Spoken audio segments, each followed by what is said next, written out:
Break के बाद एक बार फिर से आप सभी का बहुत स्वागत है हमारे खास कार्यक्रम में। अब आगे बढ़ते हैं और नजर डालेंगे कि आखिर बीएसपी के लिए कैसा योग बन रहा है और निकाय चुनाव के लिए नक्षत्र कनेक्शन क्या कुछ कहते हैं। विनोद जी जी, मैं इस सवाल को जरूर लूंगा, लेकिन इससे पहले जैसे हमारी बहन ने कोट किया कि धर्म की ध्वजा पूरी तरह उनको लहराती हुई नजर नहीं आ रही, क्योंकि राहु केतु एक्सिस में है, सूर्य भी और बृहस्पति भी, और उन पर शनि की दृष्टि है।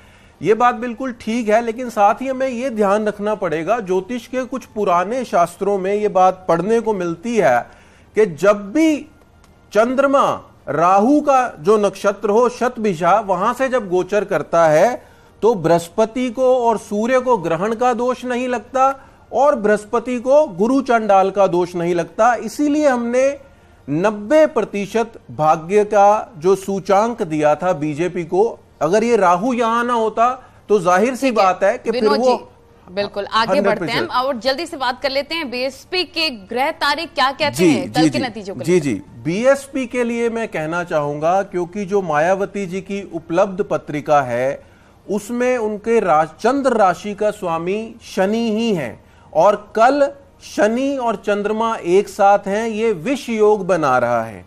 तो विष योग का एक खराब असर बीएसपी को देखने को मिल रहा है और उनका जो भाग्य प्रतिशत है वो मात्र 45% ही निकल के आ रहा है। तो कोई बहुत अच्छा जिसको कहते हैं कि कल का दिन बीएसपी के लिए नहीं रहेगा मेरी तरफ से। जी ठीक है, नीति शर्मा जी, आचार्य जी आपके पास आना चाहेंगे। आचार्य जी आपसे अब हम जानेंगे कि बीएसपी के अध्यक्ष मायावती के मूलांक क्या कहते हैं कल के लिए।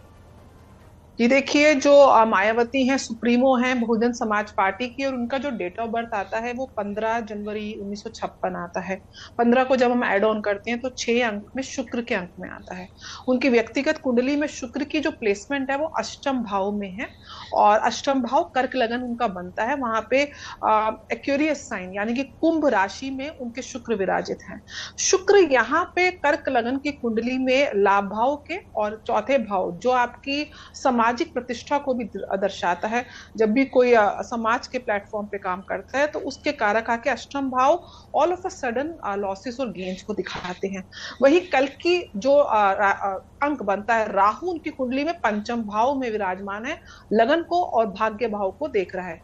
लेकिन कहीं ना कहीं जुपिटर की दृष्टि उनकी कुंडली में शुक्र के ऊपर हो रही है। जुपिटर और शुक्र, बृहस्पति और जो ये शुक्र हैं आमने सामने दोनों ही गुरु माने जाते हैं। एक अच्छी प्लेसमेंट है। लेकिन अगर मैं ग्रहों की बात करूं, जैसे मैंने पहले बोला कि राहु केतु को इतना ज्यादा प्रभाव इन चुनावों में देखने को मिल रहा है। एक तो तिथि का जो मूलांक है और जो भाग्यांक है वो राहु केतु का आ रहा है। वही मायावती जी राहु के अंतरदशा से गुजर रही हैं, योगी जी और अखिलेश जी केतु की महादशा से गुजर रहे हैं। वही प्रियंका गांधी भी अभी हम चर्चा करेंगे उनकी की लेकिन नीति जी यहाँ पर ये राहत वाली बात मायावती के लिए जरूर नजर आ रही है कि उनके वोट बैंक में इजाफा बढ़ता हुआ नजर आ रहा है उनके मूलांक के हिसाब से। जी यही मैं बोल रही हूँ। शुक्र के ऊपर से शनि का गोचर है, ये दोनों परम मित्र माने जाते हैं। तो और 8th हाउस कहीं ना कहीं एक्टिव है। सडननेस से जो हमारे जो गणना आ रही है, हम सोच रहे हैं कि मायावती जी बिल्कुल कहीं स्टैंड नहीं कर रही है, ऐसा बिल्कुल भी नहीं होगा। उनको मुस्लिम वोट, और यही वजह है नीति जी की कई सीटों पर हम देख रहे हैं निकाय चुनाव में कांटे की टक्कर बीएसपी भी देती हुई नजर आ रही है। अब आगे बढ़ लेते हैं, मनीषा जी का रुख कर लेते हैं। आचार्य जी आपसे हम जानेंगे मायावती जी की कुंडली क्या कहती है कल नतीजों के दिन यानी 13 तारीख को लेकर। मायावती जी की कुंडली में जो हम एक पॉलिटिकल या प्रोफेशनल कमजोरी देख रहे हैं वो कल नहीं नजर आएगी। कल बीएसपी ठीक ठाक परफॉर्म करेगी, क्योंकि कुछ पावरफुल योग मायावती जी की दशम भाव में बन रहे हैं। तो बीएसपी का जो सीट्स आएंगी या जो नंबर्स आएंगे वो ठीक ठाक होंगे। तो ये कोई बहुत ही डूबता सितारा नहीं है बीएसपी का, प्लीज नोट। डूबता सितारा नहीं है और कांटे की टक्कर देती हुई नजर आएंगी। एक बार फिर से विनोद शर्मा जी, आचार्य जी आपके पास हम आना चाहेंगे क्योंकि हम आगे बढ़ रहे हैं। बात हम